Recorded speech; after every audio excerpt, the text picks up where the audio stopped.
मुसळधार पावसानं मराठवाड्याला झोडपलं। वेगवेगळ्या घटनांमध्ये 5 जणांसह 72 जनावरांचा मृत्यू। शेतांना तलावाचं स्वरूप, नुकसान भरपाई देण्याची मागणी।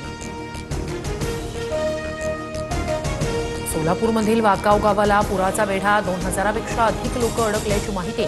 पुरात अडकलेल्यांमध्ये मुलांसह महिलांचा समावेश। सोलापूर जिल्ह्यातील ग्रामीण भागात शाळांना सुट्टी। धाराशिवमध्ये पुरात अडकलेल्या नागरिकांच्या मदतीसाठी खासदार ओमराजे निंबाळकर सरसावले। ओमराजेंनी पुराच्या पाण्यात अडकलेल्या आजी आणि नातवाला वाचवलं। मराठवाड्यासह राज्यात मोठ्या प्रमाणात पाऊस। स्थानिक प्रशासनाच्या संपर्कात आहोत। जलसंपदा विभागाला आवश्यक ती खबरदारी घेण्याच्या सूचना। मुख्यमंत्री कार्यालयाची माहिती। बीड जिल्ह्यात जोरदार पावसाचा हाहाकार। पुरात अडकलेल्या 18 लोकांना सुखरूप बाहेर काढलं। एनडीआरएफ कडून अडकलेल्या नागरिकांचं बचाव कार्य।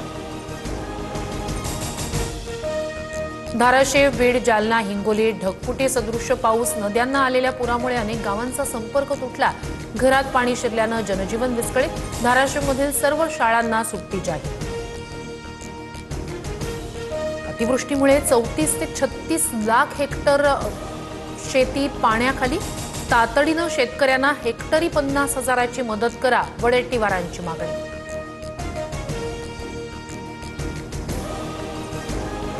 जालन्यात मुसळधार पावसामुळे सुखना नदीला पूर। शेतांना तळ्याचं स्वरूप, घरांमध्ये शिरलं पाणी, पिकांचं मोठं नुकसान।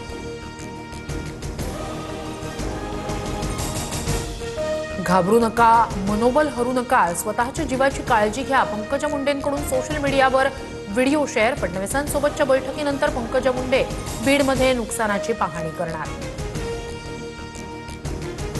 छत्रपती संभाजीनगरच्या सिल्लोड तालुक्यात पूरस्थितीमुळे शेतकरी हवालदिल।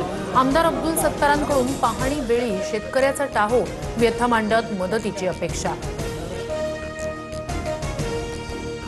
रस्ते चांगले करा, मुख्यमंत्री फडणवीसांच्या पुणे पालिका आयुक्तांना सूचना। मुख्यमंत्र्यांकडूनच पुणे पालिका आयुक्त नवल किशोर राम यांच्याकडे खड्ड्याची तक्रार।